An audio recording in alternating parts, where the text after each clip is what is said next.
In this session, we are going to look at the PLL blocks which we use in our simple implementation of the PLL block diagram, where we used a mixer to get the phase error, then we had a loop filter, and followed by the loop filter we had VCO.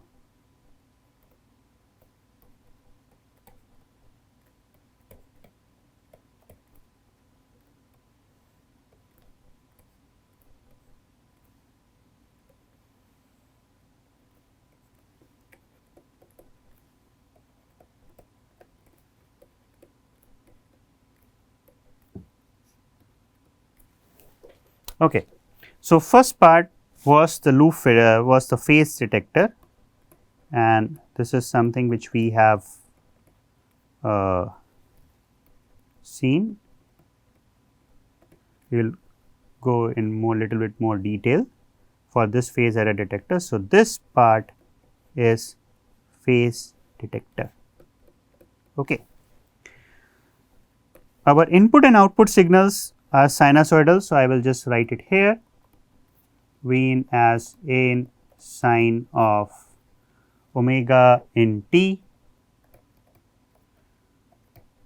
plus phi in of 0 to reflect the initial phase offset, and V out of t is equal to A out times cosine of omega out t plus phi out of 0. Okay. So, from the previous exercise, we know that V error is equal to A in A out by 2 into sine of omega in plus omega out t plus phi in 0 plus phi out of 0. Phi in 0 and phi out 0, they are the phase offsets at time t equal to 0, plus sine of omega in minus omega out t plus phi error of 0. This is to begin with. Okay. So, this is what we have as a error voltage for the phase error detector. In locked state of PLL, in locked state of PLL, you will have, when we will say that the PLL is locked or PLL is in a steady state, when the output frequency is equal to the input frequency, okay, and when the phase error does not change, you have a constant phase error if any. Okay.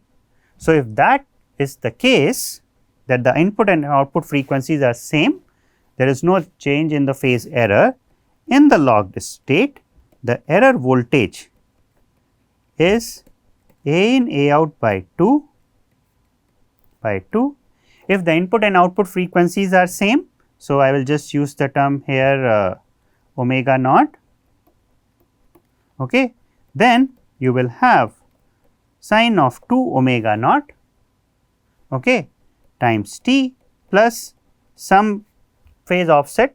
In this term you may get phase offset 1, right, and the other term, if you do not have any frequency error, this term is going to be equal to 0, and you will have some steady state phase error. Whether that is 0 or not, that is not something which is important for locking of the PLL. What is important is whatever phase error you have, that should be constant in the locked state. So, in the locked state, you have the error voltage given by this. Okay. Now, if the error voltage is like this, it is having a 2 omega naught component and it has a fixed component. So, there are two portions, one is variable and the other which is not changing. The average if you have a filter at the output of the phase error detector, then the filter will pass on your DC component of the phase error. So, I will just plot here what all error voltage components you have. You have here one is you have a DC which is sine of phase error, and the other component is at 2 omega naught. So, this is your frequency spectrum of the error voltage. So, for phase error detector, we define the average of the error voltage in steady state. Okay. And average of the error voltage in steady state is going to be equal to A in A out by 2 times sine of phase error. The average voltage for this particular term will be equal to 0. Okay. So, this the component which you are going to see here is A in A out by 2 times sine of phase error. Yeah, right. So, if you look at the operation of the phase error detector, as we saw earlier, two components, and the average voltage of the phase error detector is phase error detector output is sine of phase error. As I said, in locked state, the phase error does not change. If phase error does not change, the average output, the average error voltage is going to be fixed, and this average error voltage, as you see, is having a sign of the phase error. So, this is little interesting that the average error voltage at the output of the phase error detector is not a linear function of the phase error. It is actually a nonlinear function, and that nonlinear function is sine wave here, like this, right. And this is your phase error pi, and this is your phase error minus pi. The peak amplitude is going to be A in A out by 2, and the peak appears at the phase error pi by 2. Okay. So, if I would like to define the gain of this phase error detector, the gain of the phase error detector is defined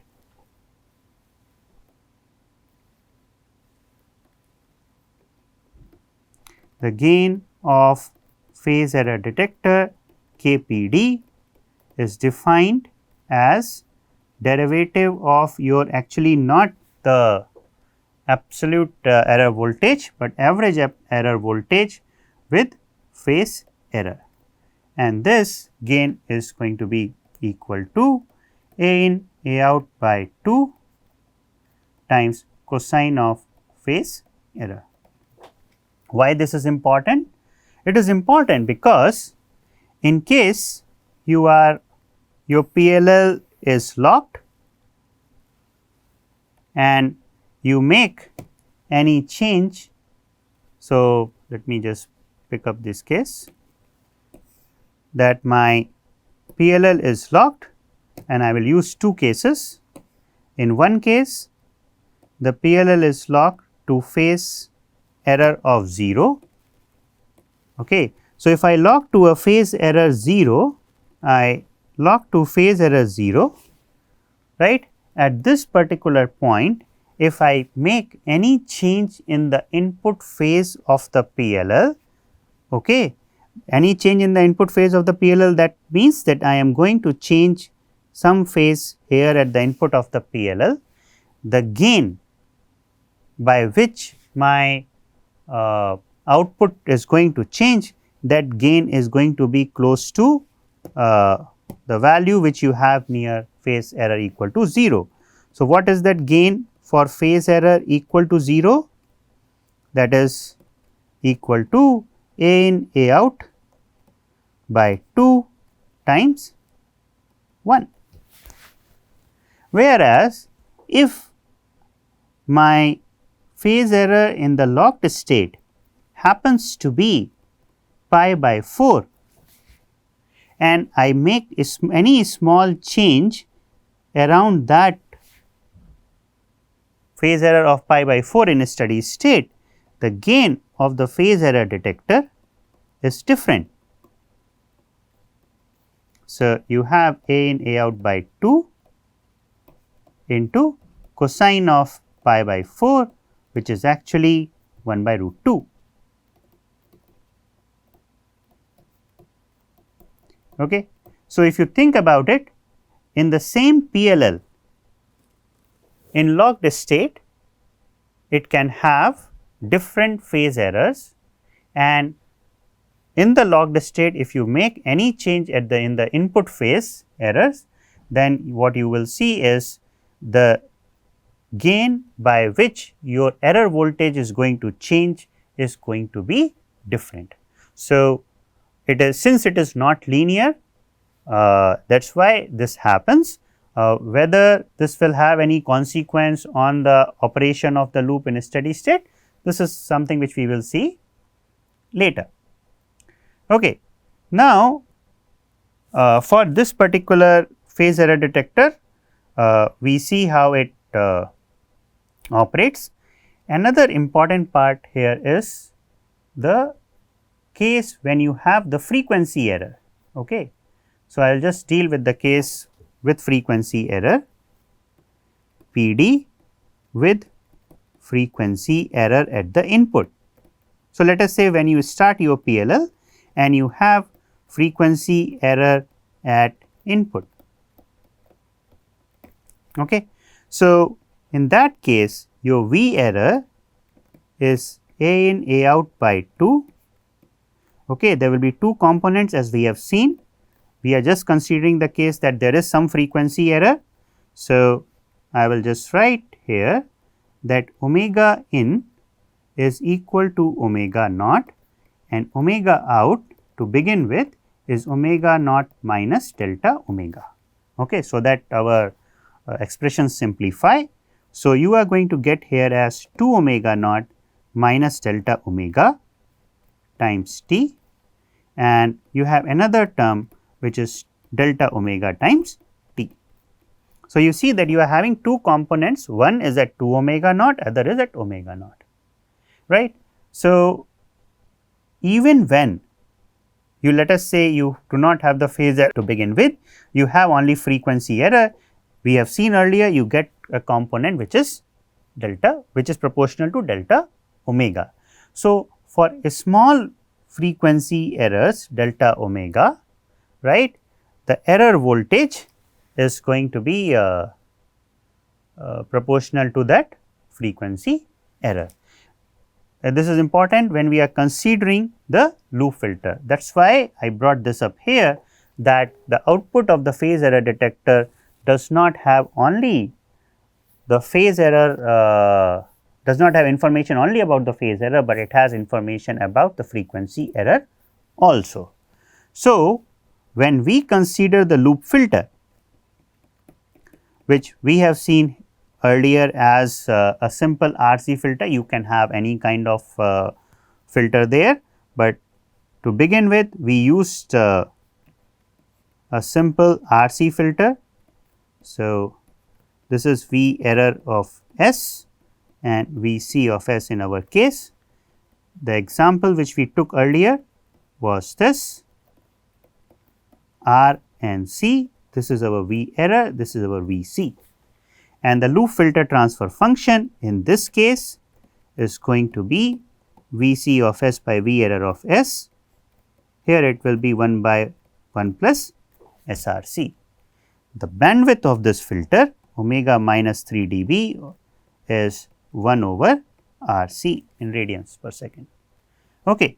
So, for this particular loop filter, if you look at the transfer function with respect to, so I will write this as loop filter of S, magnitude of loop filter of omega here, and what we have is this filter transfer function.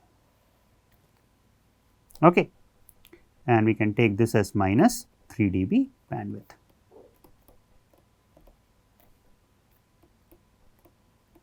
Fine.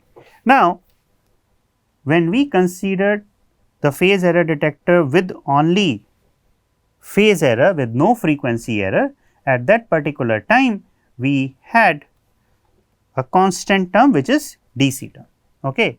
So, a loop filter with any bandwidth will be able to process that phase error information with no frequency error, okay, like the phase error in steady state or the phase offset. But if you have this frequency error delta omega, it very much depends whether you are having this delta omega component here or you are having the delta omega component here. Okay, because we take two cases, delta omega 1 and delta omega 2. In case, so your delta omega 1 is lesser than omega minus 3 dB. So, when you start your PLL, you have frequency error, and if the frequency error is lesser than the bandwidth of the filter, the information about the frequency error is present in this variable sign of delta omega. It is not going to be filtered by the loop filter, and VCO's output frequency will change in the desired manner. Okay. Whereas, if you have your other case where delta omega 2 is greater than omega minus 3 dB, even when you have the frequency error information in the error voltage, that is going to be filtered by the loop filter, because that is coming behind, that is coming beyond your filter bandwidth. So, if you are rejecting the frequency error information by the loop filter, the VCO will not be able to correct for that frequency error. Okay? And in both the cases, if the frequency error is small, most of the time your other frequency component, which is 2 omega naught minus delta omega, that will lie much beyond the filter bandwidth, that will be rejected most of the time. Okay? Unless you choose a very wide filter where even the 2 omega component will come in, that is not a practical case. So, while you are choosing the filter bandwidth, it is very important to keep in mind what kind of frequency error you are targeting to compensate by the, or to trying to recover in the PLL. Okay. So, this is a very basic implementation of the loop filter and basic requirement of the loop filter. Next important block which we have been using is voltage controlled oscillator. We need to know that how this output frequency changes, right. So, here we have seen earlier that omega out is nothing but omega free plus k VCO times V control. Okay. This is what we have seen earlier. Now, in this particular case, if you make any change in control voltage, you are going to change omega out. Omega free is a free running frequency which you have as omega out when your control voltage is 0. Okay. And here we are considering that our control voltage is higher than, is greater than 0. Okay. With respect to this omega out, phi out is equal to omega out integrated with respect to time, where I will have this omega free times dt plus k VCO, which is a constant here, times control voltage dt, right. So, this can be written as omega free times t, which omega free remains constant. So, this is omega free times t, and you have k VCO times Vc dt. So, what you see here is that you have an integral with respect to control voltage. Okay. Now, given this relationship where your omega free is always there, most of the time we are interested in the change in output phase with respect to the change in the control voltage. Omega free times T plus k VCO times Vc dt minus omega free times T, we are looking at the change, plus k VCO times Vc minus, or you can say Vc minus some delta Vc dt. Okay. So, the change in the output phase with respect to the change in the control voltage is given by k VCO delta Vc times T. Okay. Why we are interested in this? Because in locked state, if you make any change in the phase error, that is going input phase or output phase, that is going to change the error voltage, which will change the control voltage. So, we would like to see how we change the output phase, and the relationship is shown here. Now, an interesting part is the expression which you are seeing is in time domain. Okay. If we convert this expression into frequency domain, what it is going to be? Delta phi out of S divided by delta Vc of S is nothing but k VCO over S, which is an integrator. Okay. This is VCO transfer function.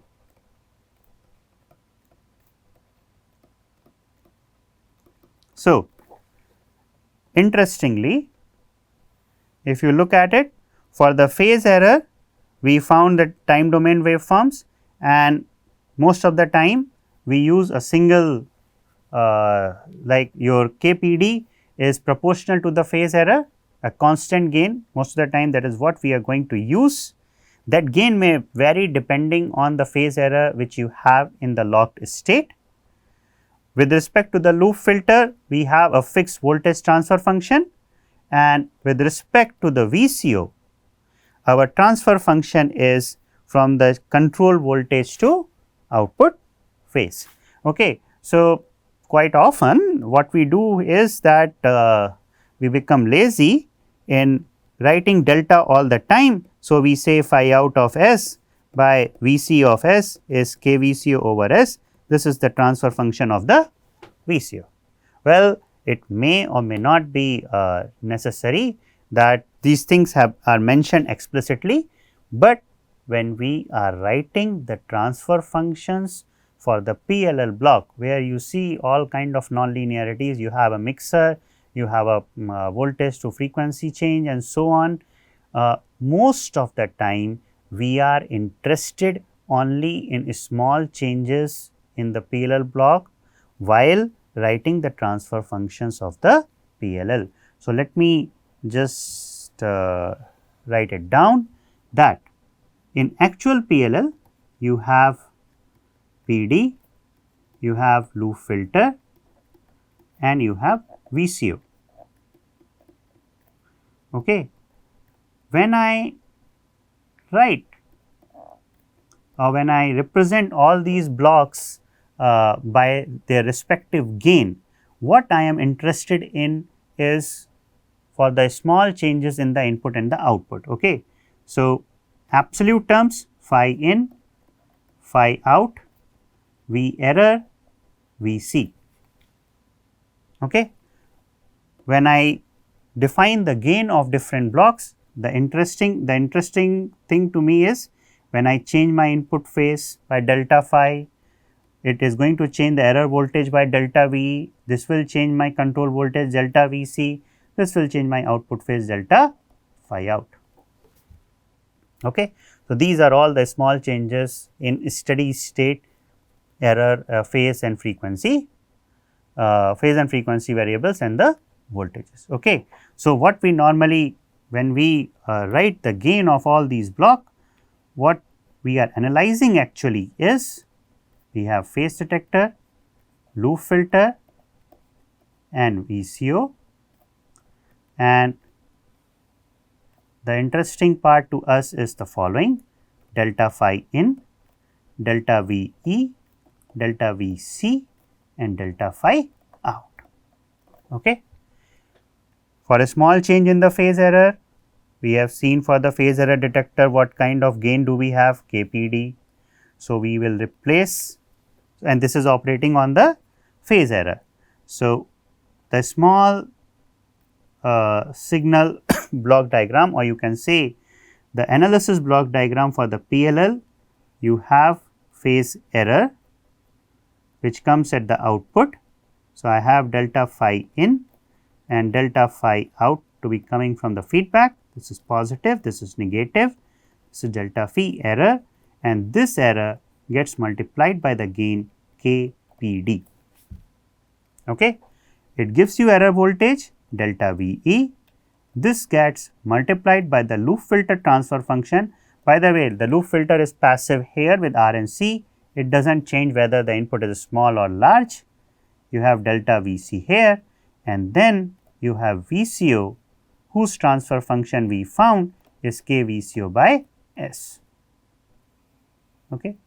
So, this is the block diagram, or you can say the small signal diagram which we are going to use in our analysis for small changes in the input and output. And because we have to draw this diagram time and again, what we are going to do? We are going to drop this delta, delta, delta, delta, delta everywhere, and we say we are having phi in, phi error and so on. So, actually your delta VE by delta phi error is KPD, but mostly we will write V error by phi error as KPD. Okay. This is just to drop the delta from the from our analysis, but we are dealing with small changes only. Okay. Thank you.